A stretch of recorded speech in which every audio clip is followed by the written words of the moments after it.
ಭಗವದ್ಗೀತೆ ಅಧ್ಯಾಯ 7 ಜ್ಞಾನ ವಿಜ್ಞಾನ ಯೋಗ ಭಗವದ್ಜ್ಞಾನ ಶ್ಲೋಕ 27 ಇಚ್ಛಾದ್ವೇಷ ಸಮುತ್ತೇನ ದ್ವಂದ್ವಮೋಹೇನ ಭಾರತ ಸರ್ವಭೂತಾನಿ ಸಮ್ಮೋಹಂ ಸರ್ಗೇ ಯಾಂತಿ ಪರಂತಪ. ಅನುವಾದ: ಭರತ ವಂಶಸ್ಥನೇ, ಶತ್ರುಗಳನ್ನು ಜಯಿಸುವವನೇ, ಆಸೆ ದ್ವೇಷಗಳಿಂದ ಹುಟ್ಟಿದ ದ್ವಂದ್ವಗಳಿಂದಾಗಿ ಎಲ್ಲ ಜೀವಿಗಳು ಹುಟ್ಟುವಾಗಲೇ ಭ್ರಾಂತಿಯನ್ನು ಹೊಂದಿರುತ್ತಾರೆ. ಇದರ ಭಾವಾರ್ಥ: ಪರಿಶುದ್ಧ ಜ್ಞಾನನಾದ ಪರಮ ಪ್ರಭುವಿಗೆ ಅಧೀನನಾಗಿರುವುದೇ ಜೀವಿಯ ಸಹಜ ಸ್ವರೂಪ. ಭ್ರಾಂತಿಯಿಂದ ಮನುಷ್ಯನ ಈ ಪರಿಶುದ್ಧ ಜ್ಞಾನದಿಂದ ಬೇರೆಯಾದಾಗ ಮಾಯಾಶಕ್ತಿಯು ಅವನನ್ನು ನಿಯಂತ್ರಿಸುತ್ತದೆ. ಆತನು ದೇವೋತ್ತಮ ಪರಮ ಪುರುಷನನ್ನು ಅರ್ಥ ಮಾಡಿಕೊಳ್ಳಲು ಸಾಧ್ಯವಿಲ್ಲ. ಈ ಮಾಯಾಶಕ್ತಿಯು ಬಯಕೆ ಮತ್ತು ದ್ವೇಷಗಳ ದ್ವಂದ್ವದಲ್ಲಿ ಪ್ರಕಟವಾಗುತ್ತದೆ. ಬಯಕೆ ಮತ್ತು ದ್ವೇಷಗಳಿಂದ ಅಜ್ಞಾನಿಯು ಪರಮ ಪ್ರಭುವಿನ ಒಡನೆ ಒಂದಾಗಲು ಬಯಸುತ್ತಾನೆ ಮತ್ತು ದೇವೋತ್ತಮ ಪರಮ ಪುರುಷನಾದ ಕೃಷ್ಣನ ವಿಷಯದಲ್ಲಿ ಅಸೂಯೆ ಪಡುತ್ತಾನೆ. ಭ್ರಾಂತಿಗೆ ಒಳಗಾಗದ ಮತ್ತು ಬಯಕೆ ದ್ವೇಷಗಳಿಂದ ಕಲುಷಿತರಾಗದ ಪರಿಶುದ್ಧವಾದ ಭಕ್ತರು ಪ್ರಭು ಕೃಷ್ಣನ ತನ್ನ ಅಂತರಂಗ ಶಕ್ತಿಗಳಿಂದ ಕಾಣಿಸಿಕೊಳ್ಳುತ್ತಾನೆ ಎಂದು ಅರ್ಥ ಮಾಡಿಕೊಳ್ಳುತ್ತಾರೆ. ಆದರೆ ದ್ವಂದ್ವ ಮತ್ತು ಅಜ್ಞಾನಗಳಿಂದ ಭ್ರಮೆಗೆ ಒಳಗಾದವರು ದೇವೋತ್ತಮ ಪರಮ ಪುರುಷನು ಐಹಿಕ ಶಕ್ತಿಗಳಿಂದ ಸೃಷ್ಟಿಯಾಗಿದ್ದಾನೆ ಎಂದು ಯೋಚಿಸುತ್ತಾರೆ. ಅದು ಅವರ ದುರದೃಷ್ಟ ಅಷ್ಟೇ. ಹೀಗೆ ಭ್ರಾಂತಿಗೆ ಒಳಗಾದವರಿಗೆ ಕೆಲವು ಲಕ್ಷಣಗಳಿರುತ್ತವೆ. ನಾನು ನನ್ನದು, ಇದು ನನ್ನದು, ಅದು ನನ್ನದು, ಅವಳ ಗಂಡ ನಾನು, ನನ್ನ ಹೆಂಡತಿ ಅವಳು, ಇದು ನನ್ನ ಮನೆ, ನಾನು ಈ ಮನೆಯ ಯಜಮಾನ, ಈ ರೀತಿಯೆಲ್ಲ ಯೋಚಿಸುತ್ತಾರೆ. ಇದರಿಂದ ಅವರು ಅಪಕೀರ್ತಿ ಮತ್ತು ಕೀರ್ತಿ, ದುಃಖ ಮತ್ತು ಸುಖ, ಹೆಂಗಸು ಮತ್ತು ಗಂಡಸು, ಸಂತೋಷ ಮತ್ತು ನೋವು, ಒಳ್ಳೆಯದು ಮತ್ತು ಕೆಟ್ಟದ್ದು ಮೊದಲಾದ ದ್ವಂದ್ವಗಳಲ್ಲಿ ಉಳಿಯುತ್ತಾರೆ. ಇವು ಭ್ರಾಂತಿಯಿಂದಾದ ದ್ವಂದ್ವಗಳು. ಹೀಗೆ ದ್ವಂದ್ವಗಳಿಂದ ಭ್ರಮಿತರಾದವರು ಸಂಪೂರ್ಣವಾಗಿ ಮೂರ್ಖರಾಗಿರುತ್ತಾರೆ. ಆದ್ದರಿಂದ ಅವರು ದೇವೋತ್ತಮ ಪರಮ ಪುರುಷನನ್ನು ಅರಿಯಲು ಸಾಧ್ಯವಿಲ್ಲ.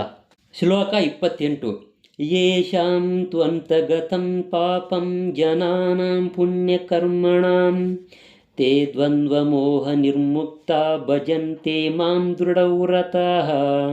ಅನುವಾದ: ಯಾರು ತಮ್ಮ ಹಿಂದಿನ ಜನ್ಮಗಳಲ್ಲಿ ಮತ್ತು ಈ ಜನ್ಮದಲ್ಲಿ ಪುಣ್ಯ ಕರ್ಮಗಳನ್ನು ಮಾಡಿರುತ್ತಾರೋ ಮತ್ತು ಯಾರ ಪಾಪ ಕಾರ್ಯಗಳು ಸಂಪೂರ್ಣವಾಗಿ ನಿರ್ಮೂಲವಾಗಿರುತ್ತವೆಯೋ ಅವರು ಭ್ರಾಂತಿಯ ದ್ವಂದ್ವಗಳಿಂದ ಮುಕ್ತರಾಗುತ್ತಾರೆ. ಅವರು ದೃಢ ಮನಸ್ಸಿನಿಂದ ನನ್ನ ಸೇವೆಯಲ್ಲಿ ನಿರತರಾಗುತ್ತಾರೆ. ಇದರ ಭಾವಾರ್ಥ: ಈ ಶ್ಲೋಕದಲ್ಲಿ ದಿವ್ಯ ಸ್ಥಿತಿಗೆ ಏರಲು ಅರ್ಹರಾದವರು ಯಾರು ಎಂದು ಹೇಳಲಾಗಿದೆ. ಪಾಪಿಗಳಾದವರು, ನಾಸ್ತಿಕರು, ಮೂರ್ಖರು ಮತ್ತು ಮೋಸಗಾರರಿಗೆ ಆಸೆ ಮತ್ತು ದ್ವೇಷಗಳ ದ್ವಂದ್ವವನ್ನು ದಾಟುವುದು ಬಹಳ ಕಷ್ಟಕರವಾಗಿರುತ್ತೆ. ಯಾರು ಧರ್ಮದ ನಿಯಂತ್ರಕ ತತ್ವಗಳನ್ನು ಅನುಷ್ಠಾನಕ್ಕೆ ತರಲು ಪ್ರಯತ್ನ ಮಾಡುತ್ತಿರುತ್ತಾರೋ, ಪುಣ್ಯ ಕೆಲಸಗಳನ್ನು ಮಾಡುತ್ತಾರೋ ಮತ್ತು ಪಾಪಕರ ಪ್ರತಿಕ್ರಿಯೆಗಳನ್ನು ಜಯಿಸಿರುತ್ತಾರೋ ಅವರು ಮಾತ್ರ ಭಕ್ತಿ ಸೇವೆಯನ್ನು ಸ್ವೀಕರಿಸಬಲ್ಲರು ಮತ್ತು ಕ್ರಮಕ್ರಮವಾಗಿ ದೇವೋತ್ತಮ ಪರಮ ಪುರುಷನ ಪರಿಶುದ್ಧ ಜ್ಞಾನದ ಮಟ್ಟಕ್ಕೆ ಏರಲು ಸಾಧ್ಯವಾಗುತ್ತೆ. ಅನಂತರ ಕ್ರಮೇಣ ಅವರು ಸಮಾಧಿ ಸ್ಥಿತಿಯಲ್ಲಿ ದೇವೋತ್ತಮ ಪರಮ ಪುರುಷನನ್ನು ಧ್ಯಾನಿಸಬಲ್ಲರು.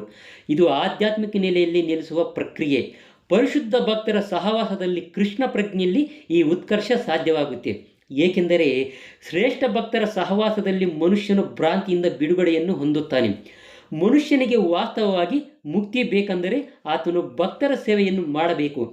ಮಹತ್ ಸೇವಾಂ ದ್ವಾರಂ ಅಹುರ್ ವಿಮುಕ್ತೇಹ.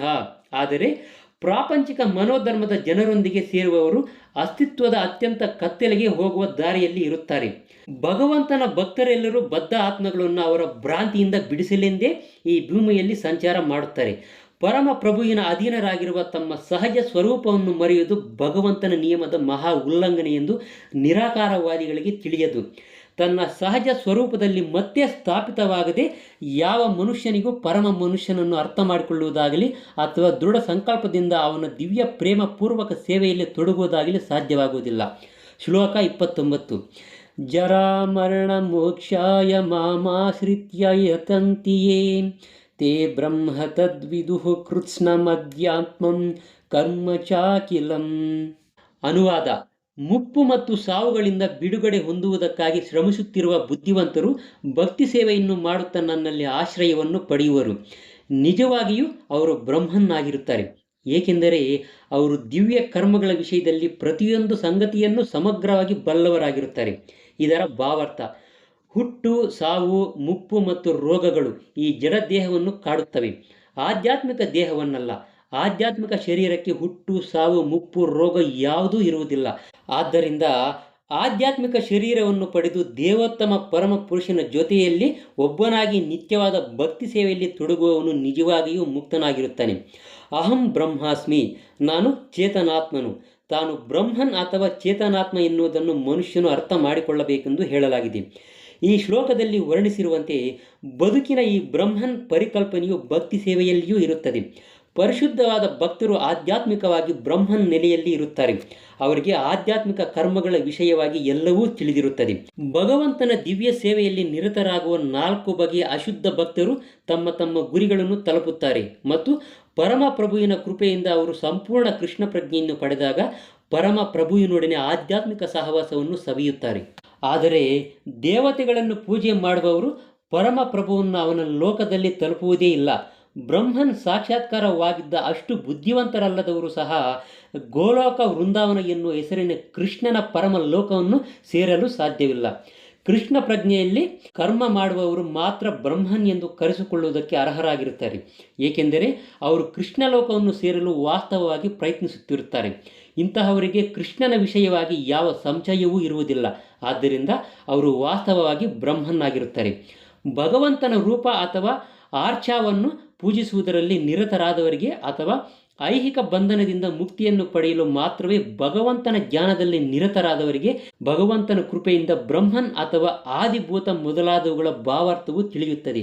ಇದನ್ನು ಮುಂದಿನ ಅಧ್ಯಾಯದಲ್ಲಿ ಭಗವಂತನು ವಿವರಿಸಿದ್ದಾನೆ. ಶ್ಲೋಕ 30.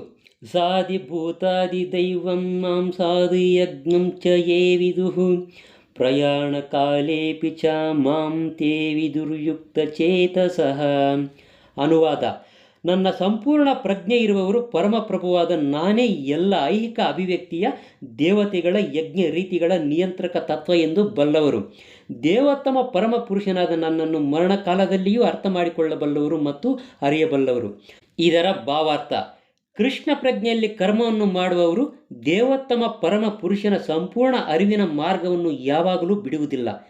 ಕೃಷ್ಣ ಪ್ರಜ್ಞೆಯ ದಿವ್ಯ ಸಹವಾಸದಲ್ಲಿರುವ ಮನುಷ್ಯನು ಪರಮಪ್ರಭು ಹೇಗೆ ಐಹಿಕ ಅಭಿವ್ಯಕ್ತಿಯನ್ನು ಮತ್ತು ದೇವತೆಗಳನ್ನು ಆಳುವ ತತ್ವ ಎನ್ನುವುದನ್ನು ತಿಳಿಯಬಲ್ಲನು. ಇಂತಹ ದಿವ್ಯ ಸಹವಾಸದಿಂದ ಮನುಷ್ಯನು ಕ್ರಮೇಣ ದೇವೋತ್ತಮ ಪರಮ ಪುರುಷನ ವಿಷಯವನ್ನು ಮನಗಾಣುತ್ತಾನೆ.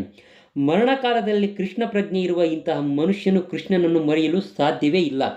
ಸಹಜವಾಗಿ ಆತನು ಪರಮಪ್ರಭುವಿನ ಲೋಕವಾದ ಗೋಲೋಕ ವೃಂದಾವನಕ್ಕೆ ಏರಿಸಲ್ಪಡುತ್ತಾನೆ.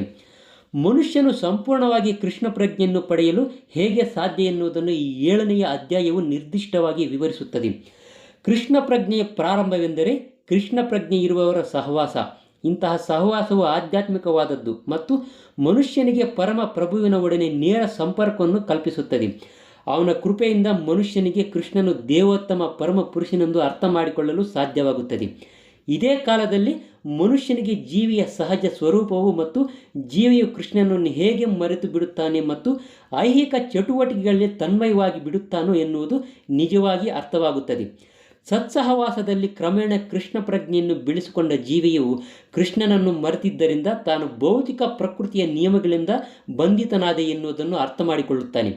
ಈ ಮನುಷ್ಯ ರೂಪದ ಜನ್ಮವು ಕೃಷ್ಣ ಪ್ರಜ್ಞೆಯನ್ನು ಮತ್ತೆ ಪಡೆಯಲು ಲಭಿಸಿದ ಒಂದು ಅವಕಾಶ.